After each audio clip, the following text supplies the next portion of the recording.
طلب العلم فريضة على كل مسلم. کچھ ہفتوں پہلے ایک عالم کا سوال آیا کہ حضرت مفتی فیض الوحید صاحب نور اللہ مرقدہ ان کی نماز جنازہ بہت بار پڑھی گئی. چونکہ یہ عالم ہے تو سوال بھی کچھ اسی طرح کا تھا کہ ہم تو کتابوں میں پڑھاتے آئے ہیں کہ یہ بلا وجہ کی تاخیر ہے، یہ درست نہیں. اس پر انہوں نے کچھ دوسری جگہوں سے بھی کچھ جواب جمع کیے تھے، ایک آدھ ویڈیو اور ایک تحریر بھی مجھے بھیج دی. میں نے اس وقت ان کی اجازت سے ہی اپنے جواب میں دیر کر دی. کیوں؟ آگے میں وجہ بتلا رہا ہوں، پہلے مسئلے کو سمجھا جائے. نماز جنازہ فرض کفایہ ہے. ایسے میں جو پہلی جماعت ہے، پھر وہ چاہے چھوٹی ہو یا بڑی ہو، اس سے فرضیت پوری ہو جاتی ہے. اب دوسری، تیسری یا آگے جتنی بھی جماعتیں ہوں گی وہ ساری کی ساری نفل ہے، اور نماز جنازہ نفلاً پڑھنا مشروع نہیں، جائز نہیں. دیکھ لیجئے ہدایت جلد اول کتاب الجنائز صفحہ نمبر 192. فقہا نے نماز جنازہ دہرانے کی جو صورت بتلائی ہے اس پہ بھی غور کیجئے.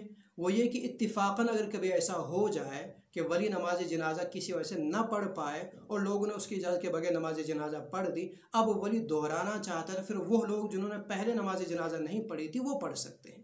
لیکن اس کا ہرگز یہ مطلب نہیں کہ ہم لوگ عمدن ولی کو پیچھے کرتے جائیں اور بار بار جنازہ پڑھتے جائیں. اچھا، جتنے بھی جواب ملے تھے ان سارے جوابوں میں نے ایک چیز مشترکہ طور دیکھی کہ کرونا تھا، جس وجہ سے حکومت کی طرف سے پابندی تھی کہ ہم بھیڑ بھاڑ نہیں کر سکتے، اسی لیے ہم نے بار بار الگ الگ جنازے پڑھے. لیکن یہ کوئی خاص وجہ نہیں. اگر حکومت کی طرف سے پابندی ہے تو ہم شریعت کی بھی پابند ہیں کہ ہمیں صرف ایک ہی جماعت کر لینی چاہیے، پھر چاہے وہ چھوٹی ہوتی یا بڑی ہوتی. اگر ہم نے ایک ہی جماعت کی ہوتی تو اس سے حکومت کی طرف سے بھی کوئی پریشانی نہیں ہوتی اور شریعت کا حکم بھی باقی رہتا. لیکن ہم لوگ محبت کے اظہار میں، ہم لوگ کبھی کبھی ایموشنز میں آ کر کے شریعت کے مزاج کو، شریعت کے حکم کو بھول جاتے ہیں.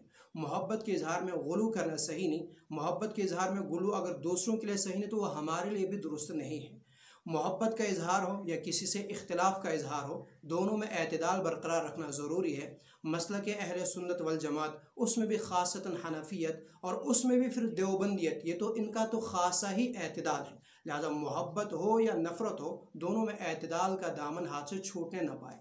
موقع پر عقیدت کو نبھانے کے، محبت کو ظاہر کرنے کے اور بھی طریقے ہوتے ہیں، جسے مرنے والے کے اولیاء کے ساتھ تعزیت کی جائے، ان کی ہر موقع پر ہر چیز سے ان کی معاونت کی جائے. مرنے والے کا کوئی کام، کوئی مشن ادھورا رہا ہو، اس کام کو پورا کیا جائے. جیسے ہمارے مفتی صاحب رحمۃ اللہ علیہ، ان کا جو ادارہ تھا اس ادارے کے ساتھ پہلے جیسے جڑے تھے، پہلے جیسے آنا جانا تھا، پہلے جیسے معاونت ہوتی تھی، اب بھی کی جائے تو اس طرح بھی عقیدت نبھائی جا سکتی ہے. میں نے بھی اپنے جواب میں دیر کر کے محبت کا اظہار ہی کیا ہے، تو اس طرح بھی محبت نبھائی جا سکتی ہے.